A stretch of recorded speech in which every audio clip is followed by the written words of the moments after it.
Carnet d'art sur le bateau Annecy Off, c'est le 3e jour, il fait beau, on est toujours sur le pont avec les lunettes de soleil et ça commence maintenant.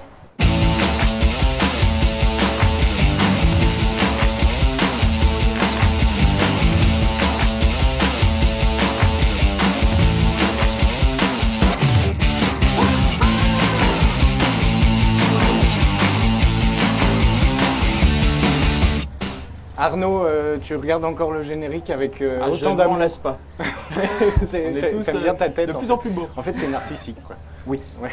Okay. Clara, ça s'est bien passé aujourd'hui sur le IN? Sur le IN, c'était tip top aujourd'hui. Ouais. Ouais, avec du soleil, pareil. Ouais, ça fait Il y a du bien toujours des d'aller sur le graphistes américains? Ouais. Et Blond. même des Danois en ce moment. Ah, des Danois Pas aussi. mal. Blond. Et Kylian? Bah, moi sur le pont, hein, comme chaque soir. Ouais, et Ouais. t'attends toujours de bronzer, c'est bon. J'attends de bronzer, Bon. ça, j'ai relevé les manches. Vous êtes prêts pour cette soirée jeune réalisatrice? Vous Ouais. avez vu tous les films, c'est bon? Bah, Vous avez oui, pas les oublié vos réalisatrices encore, mais chroniques? On attend les 4 fois. Non, pas T'es oublié vos impatient. chroniques? Non, si tu les C'est oublies tout pas. bon. Ok, on reçoit sur ce premier plateau l'école ECV, Christophe Fourcault et Vincent Chiarotto. Bonsoir. Bonsoir. Merci beaucoup d'avoir accepté cette invitation. On va parler et découvrir un petit peu la démarche de cette école. Mais avant, on fait un feedback sur ce qui s'est passé hier et avant-hier avec le toucher coulé de Kylian Salomon.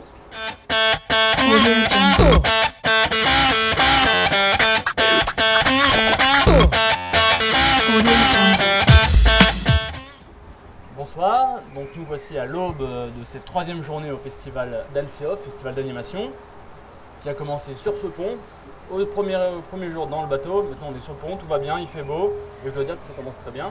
Donc mes chers collaborateurs Arnaud, Clara, Antoine ici présent et moi-même avons eu le plaisir lundi de recevoir les organisateurs du festival, Benoît et Thibaut Comte, père et fils, main dans la main, qui essayent ensemble d'œuvrer pour ce festival, pour sa pérennité, ainsi que Mehdi et Meslem, qui est le directeur des programmations. Benoît Comte, après nous avoir avoué au cours du premier toucher coulé de l'édition 2013 qu'il adorait Peter Pan, nous a vraiment ému, nous a dit que c'était son dessin animé phare. Oui, j'ai vu, t'as pleuré après. Un petit peu, mais il n'a pas cité le Roi Lion, donc Oui, c'est pas non. vraiment apte. Donc s'en est suivi après les 2 interviews des membres du groupe Code Acoustique, qui est un groupe spécialiste des covers. Et donc voilà pour le premier opus, premier opus plus rapide. Et donc hier, 2e journée du festival d'animation, qui se fait autour de Sarah Aboubacar et Kevin Baudel, respectivement spécialistes du VFX, vous devez connaître j'imagine, et de la Full 3D, anciens élèves de l'école Artefix, autre école d'animation, pour nous parler de leur passion pour justement le cinéma d'animation. Donc passion qui a été exprimée en images dans la sélection du Off, à travers les films Virus, qui a été réalisé par Sarah Aboubacar, et le film Broken par Kevin. Broken qui était le coup de cœur de l'équipe Carnet d'art hier, Oui. qui a été Coup de cœur de encensé. la sélection effets spéciaux. Tout à fait. Leurs films nous ont touchés, en bien ou en mal. Virus, il y a eu quelques bémols qui ont été soulignés par les autres chroniqueurs, par moi-même aussi, je suis vraiment désolé de l'avoir dit. Mais ils nous ont touchés quand même. Par contre, le seul hic hier, c'était leur piètre performance au quiz. Quiz d'Artefix, un quiz un peu sur l'histoire des effets mécaniques. J'ai essayé de les tester. Malheureusement, ils ont été justement coulés. Ils m'ont connaissent pas pas touché. leur métier en fait. Ils connaissent pas trop Ouais. leur métier. Ouais, c'est ça. Et on en parlera plus tard, ça de toute façon. Nous avons ensuite échangé quelques notes avec le groupe Dynamo qui est venu jouer ici sur le navire avant le 3e plateau. Il nous a offert un très bon concert, un mélange de modern jazz, free jazz, Avec un peu de rock. avec influence rock, tout à fait, de très bonnes improvisations au saxo. Et pour clôturer donc ce 2e opus, nous avons ici l'invité mystère à votre place, qui était incarné en la personne de Jules Garraud, nouveau réalisateur qui nous a fait part de son nouveau thriller sur E.T. Oui. Un espèce de remake animé Qui du nous classique venait de tout ce- droit du Danemark. Il était blond aussi. Non. Ah, mince, dommage. Souviens-toi, tu l'as vu hier quand même. Ah, il est vu, c'est pour ça. Donc voilà pour le petit résumé du off. On attaque la 3e journée, on est au plein cœur du festival, il nous reste encore 3 jours. On espère que ça va bien continuer. Mais bon, les éloges et les critiques vont peut-être encore pleuvoir, on ne sait pas. Mais de toute façon, moi ce qui m'intéresse, c'est pas réellement le film d'animation, c'est savoir si je vais arriver à couler les prochains invités dans une quiz finale. C'est honnête. Donc voilà, avis aux concernés, on se retrouve tous sur le pont ce soir. C'était touché coulé Kylian.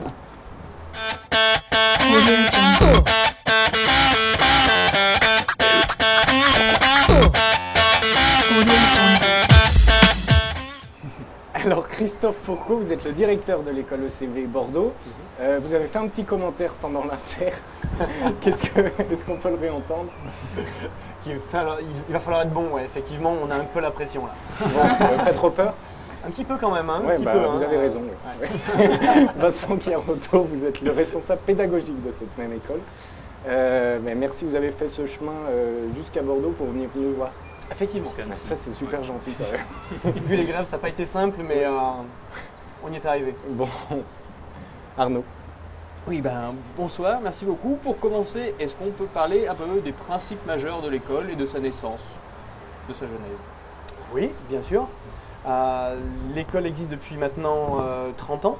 Elle a été fondée par un passionné de l'image dans la communication visuelle au départ.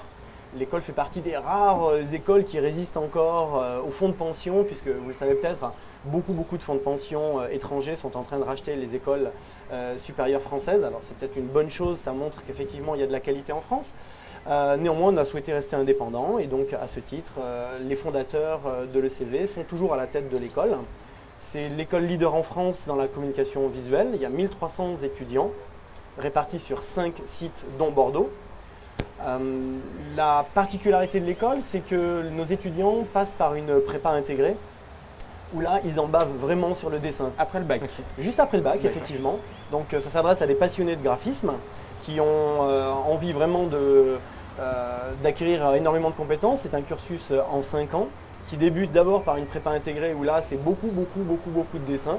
Ils ne touchent pas à l'ordinateur la première année. On veut vraiment qu'ils soient capables d'exprimer sur le papier ce qu'ils voient et que entre ce qu'ils voient, ce que leur cerveau intègre et que la main soit capable effectivement de manier le crayon ou le pinceau de façon à être capable de mettre sur le papier toute image mentale qu'ils peuvent se représenter. La main avant la souris.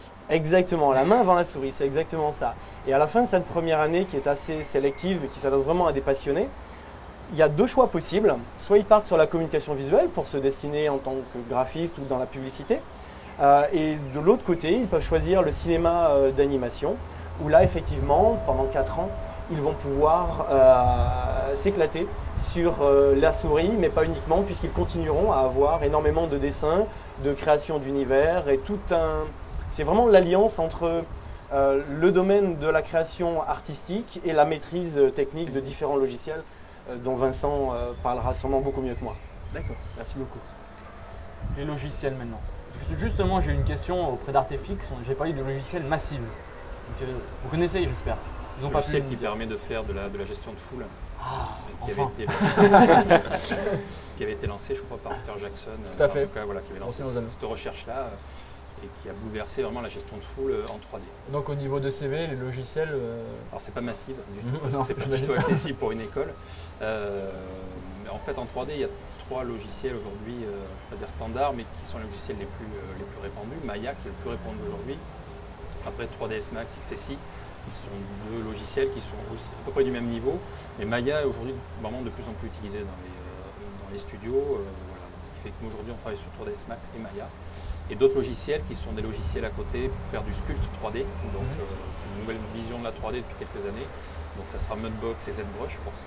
Et puis ensuite des logiciels de retouche d'image assez classiques comme Photoshop et pour du compositing, After Effects. Et pour les étudiants qui passent justement, vous l'avez dit, du papier, crayon, dessin, jusqu'à utiliser des logiciels très performants, est-ce qu'il y a des étapes, palette graphique ou Oui, on part vraiment de zéro sur les logiciels, c'est-à-dire qu'on voit vraiment tout de A à Z, on part de très bas. Alors, ça peut être frustrant pour certains qui ont déjà une petite expérience sur les logiciels, mais ce qui souvent a été mal appris ou dans le mauvais sens en fait, donc il faut tout réapprendre, c'est pour ça qu'on voit tout à zéro.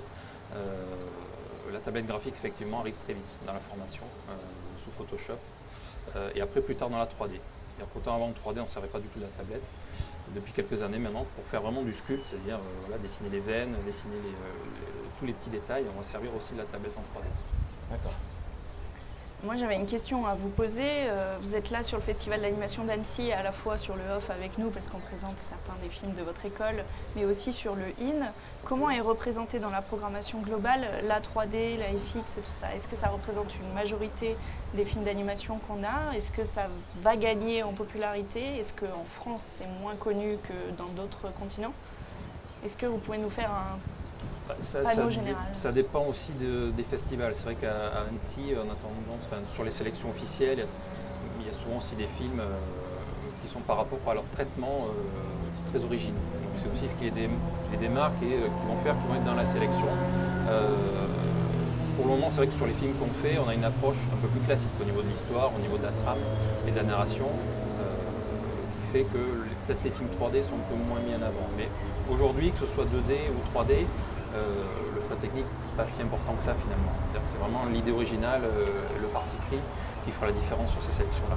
Donc sur les courts-métrages, ça sera encore partagé, sur les longs-métrages, ça sera 3D quasiment tout le temps. Alors, une question qui va vous faire sourire, je m'adresse à vous. Est-ce qu'un réalisateur de films d'animation est un geek? Pas forcément, sur les longs-métrages, pas forcément, parce que mais bon, chez les étudiants, oui.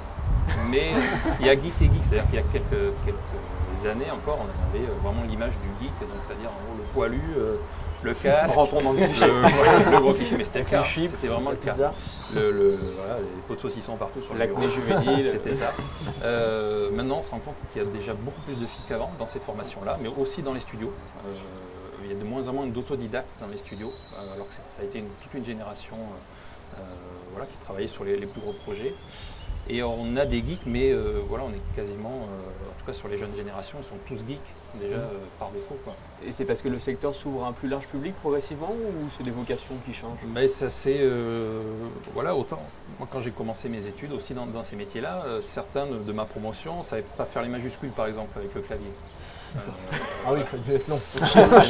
Et c'est pas si vieux que ça. Et aujourd'hui c'est plus du tout le cas avec, ils sont tous déjà guéris au logiciel. Ils ont lu Jurassic Park, ils ont lu Matrix. Alors que nous, plutôt, on découvrait tout ça. Eux, ils ont vu les bonus. Donc, ils sont déjà, dès qu'ils voient des fonds verts, dès qu'ils voient du maillage 3D.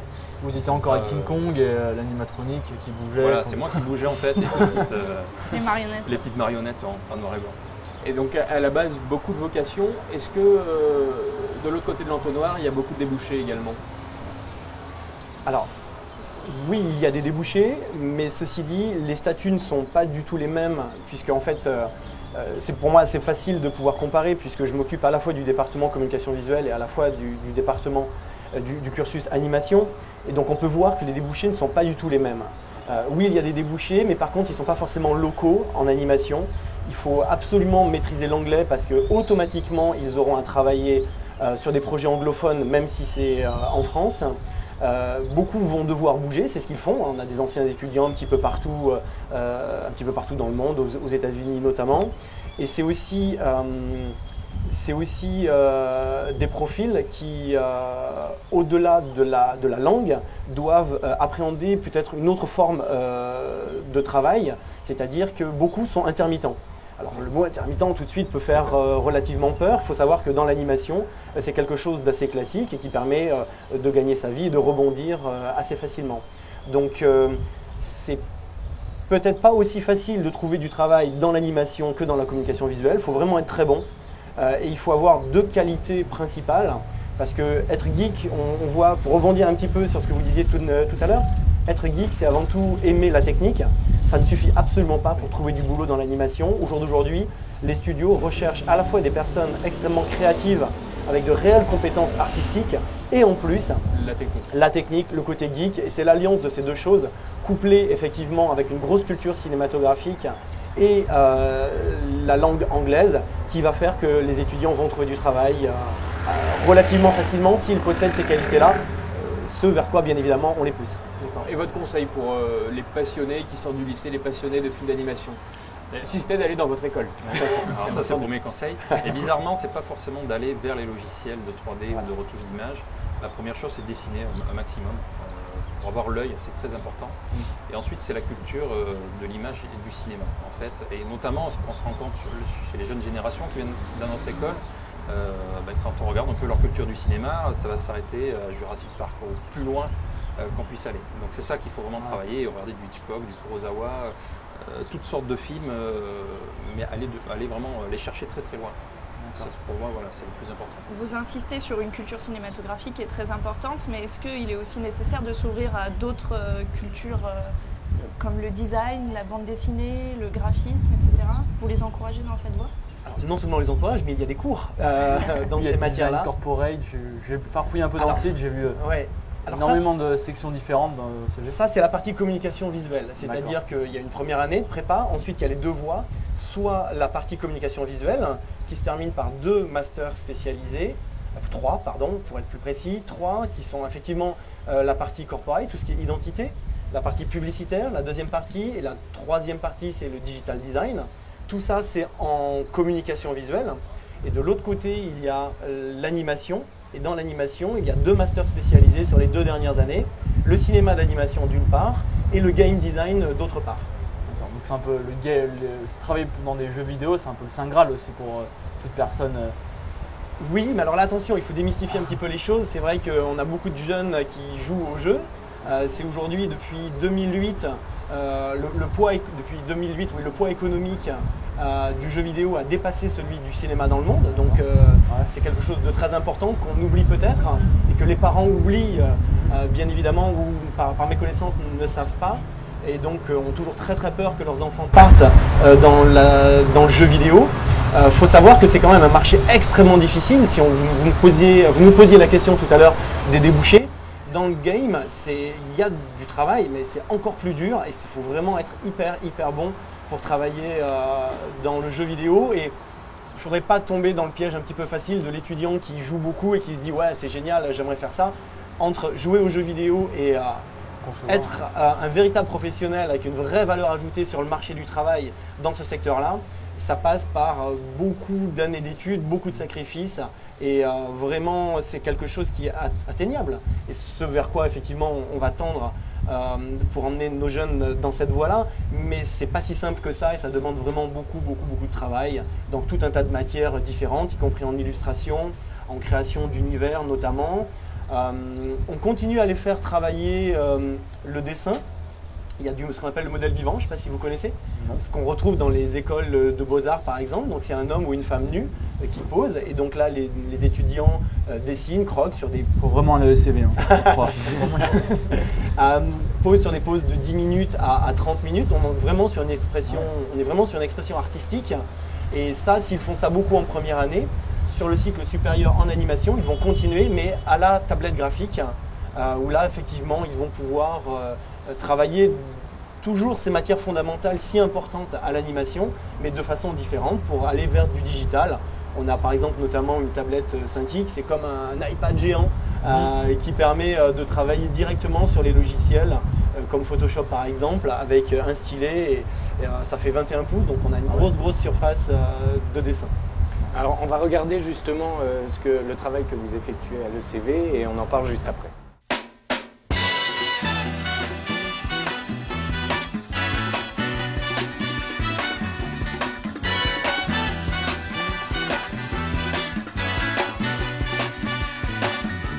Hush now, child, and don't cry. Your folks might understand you by and by. Just move on up toward your destination, though you may find from time to time. Bon, on montre avec ces images la diversité de l'école. Est-ce que vous parliez tout à l'heure des étudiants et de leur sortie d'école? Est-ce qu'il y en a quelques-uns dont vous pouvez nous parler, dont vous pouvez être fiers à l'ECV? Parce qu'aujourd'hui, alors vous allez me dire tous, mais sans être consensuel. Je pense qu'une école qui répondrait cela ne serait pas complètement objective. Non, bien évidemment. Même si effectivement l'ECV est classé suivant les classements 4 à 5e meilleure école de graphisme en France. On est la première en Aquitaine. En tout cas, on est vu comme ça par les professionnels. Il y a actuellement pratiquement 400 étudiants à l'école. Et 1300 anciens, autant que d'étudiants actuels. Oui, bien évidemment, il y a des étudiants qui ont brillamment réussi sur les 2 sections. On ne le sait pas forcément, mais quand on regarde le générique d'M6 ou de France 2, sur tout un tas d'émissions, ce sont des anciens de l'école.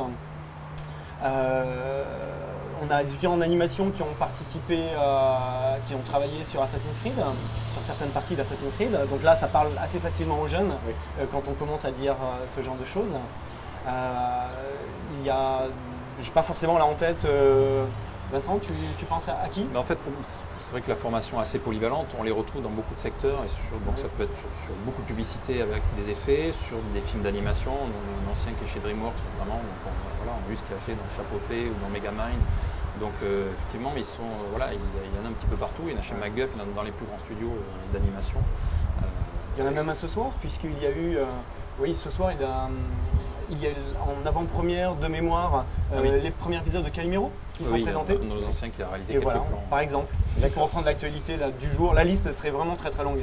Oui, d'accord. Moi, il y a une chose qui m'avait intrigué, c'est sur votre site internet, il y a une phrase. C'était « Certes, le marché est dominé par les Américains, mais nous bénéficions de la French Touch ». En fait, c'est ce que je me demandais, c'était est-ce que les étudiants, on dit souvent ils doivent aller chez Ubisoft et tout, donc il y a une espèce de fuite des cerveaux vers l'étranger, vous parliez justement de l'importance de maîtriser l'anglais, mais est-ce que justement cette fuite des cerveaux ne se fait pas à l'envers, des gens qui viennent en France de l'étranger? Est-ce que c'est possible ou vraiment le marché est tellement ouvert, tellement vaste, mais plus du côté américain, japonais? Est-ce qu'en France, le marché français est assez attractif? En fait, déjà, Ubisoft est en France aussi, si je peux me Oui, permettre. Montréal C'est aussi, le Canada, voilà, la destination phare. Mais en fait, c'est vrai que ça dépend beaucoup du budget. On voit par exemple, finalement, il y a, que ce soit DreamWorks ou Pixar, ont pris beaucoup de jeunes Français très brillants pour aller travailler là-bas. Après, nous, on va prendre peut-être les meilleurs pour venir travailler ici. C'est le cas, là on en parlait cet après-midi sur Le Petit Prince, et un des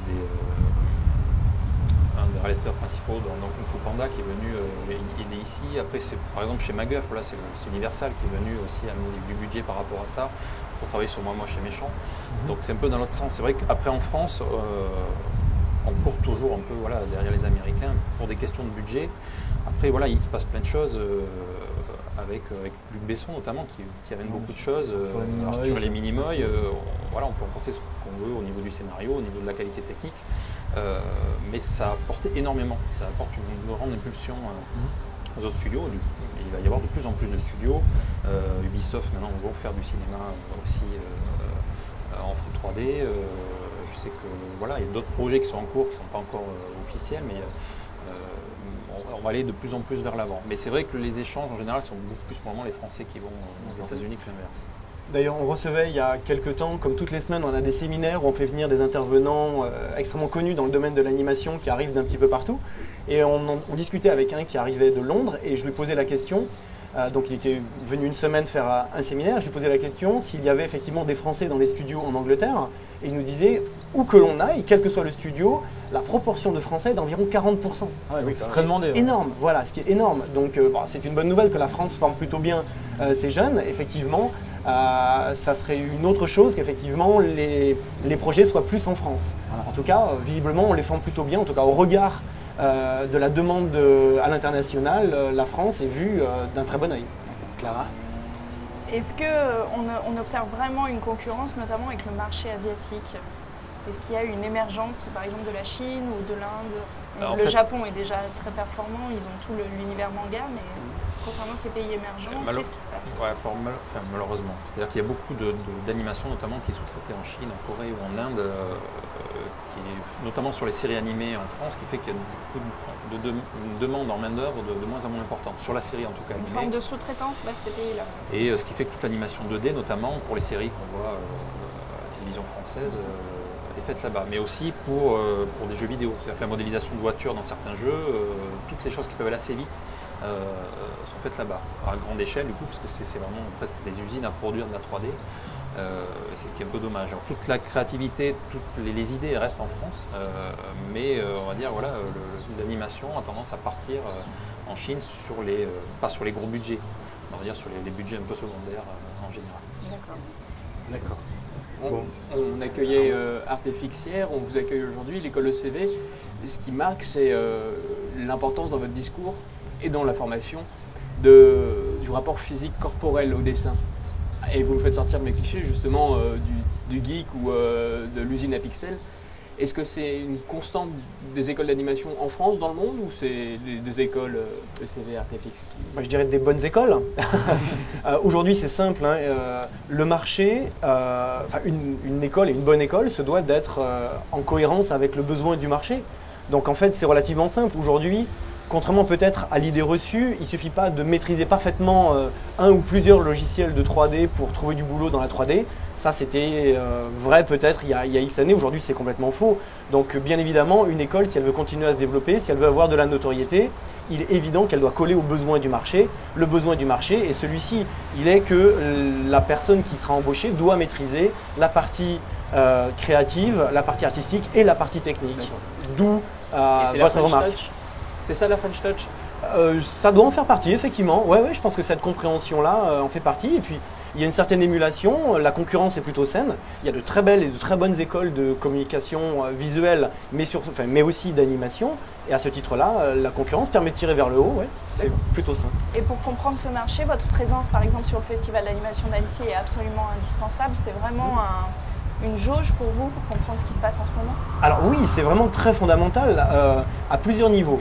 Ça nous permet de nous tenir au courant effectivement de l'état du marché, de l'état de l'art. Ça permet de rencontrer des gens, de faire venir les meilleurs pour donner les cours à l'école. Ça nous permet aussi d'aller à la pêche aux idées. Par exemple, pour vous donner un exemple concret, l'année dernière, nous avons fait une rencontre de personnes qui vendaient des systèmes autour de la motion capture. Système qui permet de capter le mouvement pour le retranscrire ensuite très rapidement et très facilement sur un avatar en 3 dimensions. Ça a fait sens auprès de nous et on s'est dit tiens voilà, est-ce que ça c'est un besoin? On s'est rapproché d'Ubisoft, vous en parliez tout à l'heure, et qui nous a dit oui, achetez ces studios-là, formez vos jeunes à la motion capture, nous on a besoin de cela. Ce qui a abouti effectivement à l'achat d'un studio de motion capture. On est l'une des 2-3 écoles en France à s'être équipée de ce studio-là. Donc ça fait partie des choses que l'on vient chercher effectivement à Annecy. C'était Christophe Fourcault, directeur, et Vincent Chiarotto, responsable pédagogique de l'école ECV Bordeaux. Merci beaucoup. Merci à vous. Et bon festival. Merci. On regarde la sélection du jour. Jeune réalisatrice, vous êtes prêts? Il y a des belles surprises qui nous attendent là. Ouais, oh que oui. On en parle tout à l'heure. Salut.